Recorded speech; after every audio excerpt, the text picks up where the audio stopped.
Look at this place. Used to be the crown jewel. Not anymore. Beautiful, ain't it? Someone should take a picture. Nice work, by the way. I aim to please. Not gonna lie to you, Lieutenant. You're stepping into some shoes the rest of the squad would rather leave unfilled. Me, I'm just happy to have Noble back up to full strength. But we're a team. That lone wolf stuff stays behind. That's a one-way trip. We all make it sooner or later. Listen, Reach has been good to me. Time has come to return the favor. Don't deny me this. Tell him to make it count. You saved a lot of lives today, Spartan. Sorry I came alone. Make him proud. You didn't answer my question. You want to know if we're losing? I know we're losing. I want to know if we've lost. First glassing? Me too. Commander, you've been wondering what your Spartans died for? They died for this. 6! That AI chose you. She made the right choice. It's been an honor, sir. You're on your own, Noble. Carter out. I'm ready! How about you? They'll be remembered. Our victory, your victory, was so close. I wish you could have lived to see it. Among the old guard of Halo titles, Halo Reach is a shining example of the series' historic accomplishments to be a perfect blend of accessible, rich storytelling mixed with fluid gameplay. Bungie's swan song to the franchise went out with a bang, and over 14 years later, still manages to capture the harsh realities of war, struggle, survival, camaraderie, and honor to one's cause. While its gameplay was originally polarizing among the fan base, likely due to the shift in tone from Master Chief saving the day to Noble Team being on the losing side of a war, the narrative qualities of the game are perhaps what were appreciated most. Halo Reach, in my view, stands the test of time and has rightfully earned the title of the saddest Halo game, along with the last good Halo game we will ever see. From the start of a first playthrough, one immediately notices the tone shifts from the otherworldly Forerunner installations of previous games to the gritty and rugged environment of Reach, the main planetary location for the events of the game. The lush colors are mostly absent in Reach in favor of darker, smeared colors best shown on levels like the Package and the Pillar of Autumn. The graphic and art style serves to paint a much more grounded telling of the conflict between the humans and the Covenant. The UNSC weapons have a more angular and militaristic type of presentation. The sounds are much more akin to what we might hear from firearms in our present day, whereas previous titles, the human weapons were realistic in sound and appearance, but with a bit of sci-fi flair. Vehicles also get the same treatment with more appearance that is realistic and common to our present day with colors and sound effects. Gone are the fantastical elements that come with being on a Forerunner installation in favor of a more, shall we say, human touch. These visuals help to aid the idea that we are on a human planet with its own identity. Levels like Exodus and New Alexandria give the most vivid depiction of a Covenant invasion on a human planet, especially in how the city and civilians are shown. The mission New Alexandria has us traversing commonplaces in the city such as a hospital, upstate park, and a bar nightclub. Here we have the opportunity to see more closely how people on Reach would occupy and live in these spaces. This is not to say New Mombasa does not have a similar effect from Halo 2 and ODST, but rather Reach takes the same demonstration of humanity, everyday life, and its vulnerability in the Halo universe even further. Levels like Winter Contingency and Nightfall also show a closer look at more rural settlements. Both levels have members of Noble Team traversing through farmland, farmhouses, power stations, etc. We get to see a bit more of how humans on Reach live and how they react to Spartan presence on their land in a rural setting. The farmers in Winter Contingency are afraid of the Spartan and Covenant presence, while local militia we aid in Nightfall have a, quote, get off my lawn approach to dealing with the Covenant with their stolen UNSC weapons. Exodus is perhaps the single most effective level in portraying this shift in tone from space odyssey to gritty war story. This mission sees Noble 6 alone in aiding citizen evacuation efforts by UNSC forces. The Covenant attacks all civilians on sight with their religious zealotry. Their savage nature of raiding the city structures and shooting down innocent civilian evac transports hammer home the idea that they have no interest in taking prisoners and even begin glassing the same city and the mission following. We get to see firsthand what it's like to be present during a Covenant invasion and purge of humanity. The gritty tone this all culminates into helps to set Reach apart from its predecessors in an impactful and emotional way not seen before in the series at the time. Halo Reach also presents the Covenant in a much more savage light, aiding to the gritty themes. The Covenant takes on a more animalistic and scary appearance as opposed to their depictions in Halos 1 through 3. Elites take on a much more bulky physique and are even more noticeably taller than a Spartan. Brutes also see a more ape-like appearance while having shorter/shaved hair. The Brutes' behavior and attack on human civilians in Exodus is their best implementation in any Halo title, in my view. While most other members of the Covenant appear fundamentally the same aside from updated graphics, their English dialogue is removed for their foreign tongue to the player character. This also helps to show how the Covenant is, well, alien from the perspective of the forces on Reach. Not understanding what they are saying here allows there to be some ambiguity on what their battle tactics are on the fly. This helps them to seem more ruthless, like an invading force that is foreign to the UNSC forces on Reach. The cute and silly grunt quips are gone in favor of their aggressive barking and cackling. Jackals maintain their snarling bird-like squeals, while Brutes and Elites have a deep guttural voices that demand attention and can strike fear. One scene in particular that highlights a more gruesome depiction of the Covenant well is the Elite Zealots grabbing the Marine and scientist's daughter towards the end of Winter Contingency. Seeing the Elites grab the two weakest links in the group shows how they use fear as a weapon to their advantage. Of course, looking at how the Brutes attack civilians in Exodus is probably the most effective example of the Covenant's more savage and alien behavior in Reach. While we have always fought the Covenant in previous games, here we see them in a fresh perspective that is brutal yet organized, savage yet calculated, and overall more menacing than ever before. Seeing them here is similar to our first meeting of the Flood in Combat Evolved, a terrifying species capable of horrific possibilities. While attempts to paint the Covenant in the same fashion have been displayed in follow-up titles from 343 Industries, no other game effectively captures that magic as much as Reach's approach to a more savage Covenant depiction. Again, this is mostly due to how the Covenant are set up as an unstoppable enemy, an invading force on a planet ill-equipped to deal with them. It is as if we are seeing and fighting them for the very first time. The tone shift from previous titles continues where the game has the player and Noble team consistently on the losing side of the battle, while in previous games you were playing as the one-man superweapon Master Chief. These titles present you as the saving grace that could turn the tide of the war in your favor, whereas the Noble team is simply doing what they can to keep the Covenant forces at bay and their assignments and missions. The losing battle motif works well throughout, especially after the end of the Long Night of Solace mission.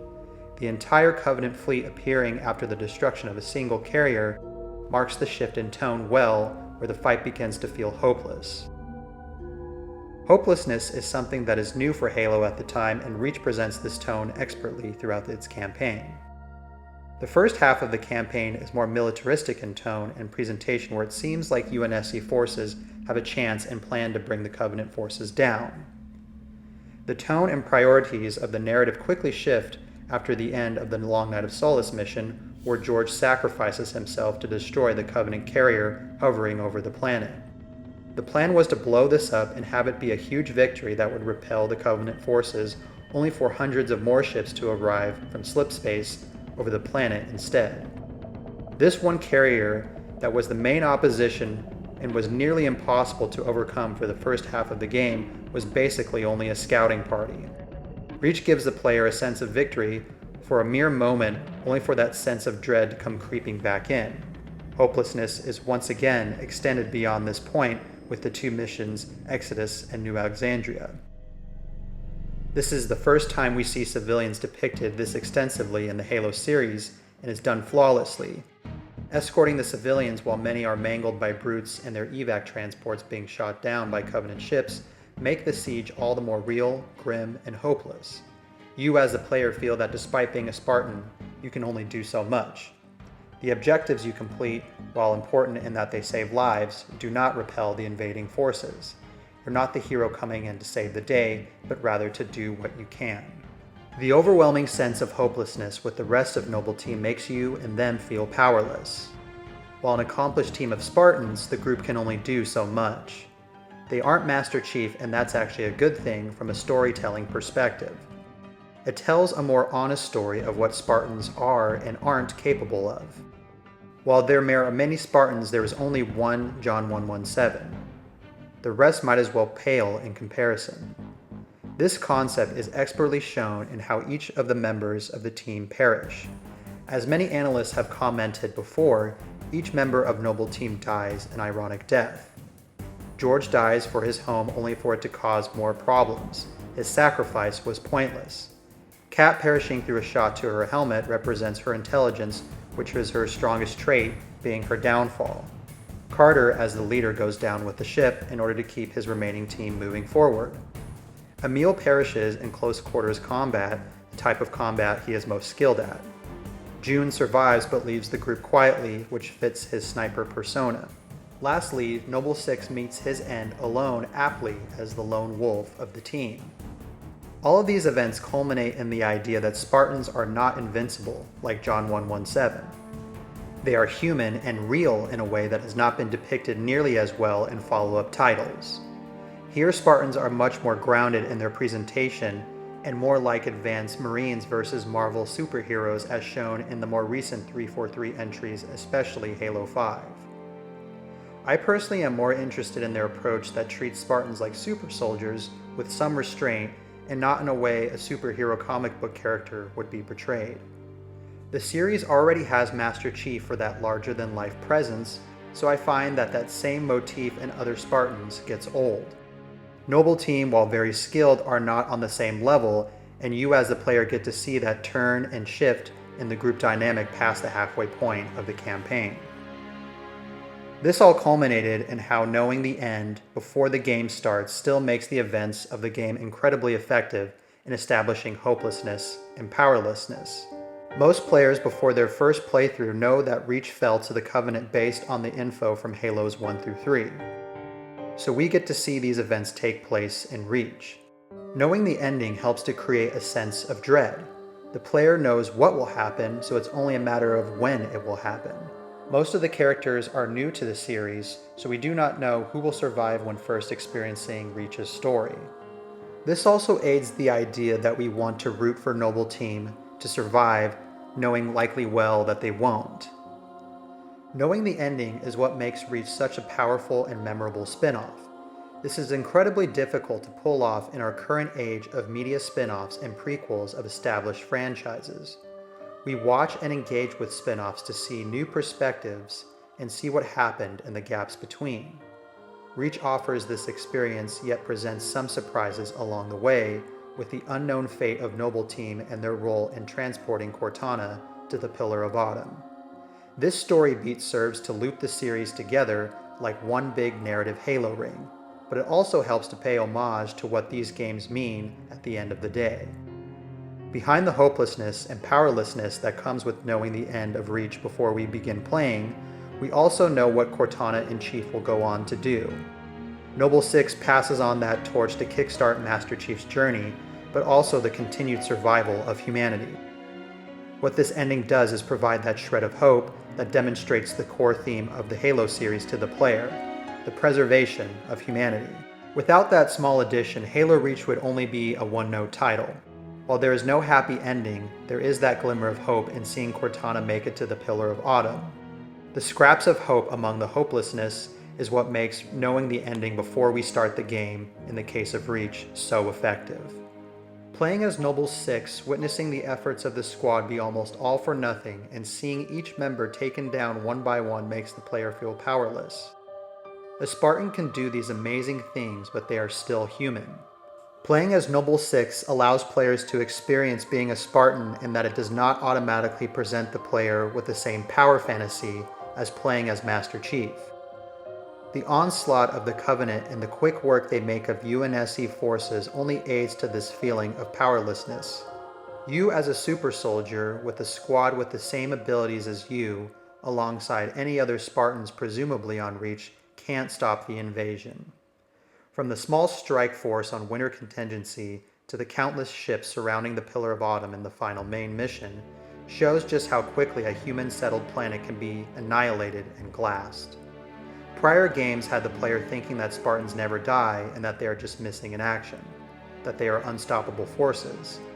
Here we see the opposite, and that sense of being a super soldier while demonstrating that they are vulnerable is very powerful from a player's perspective.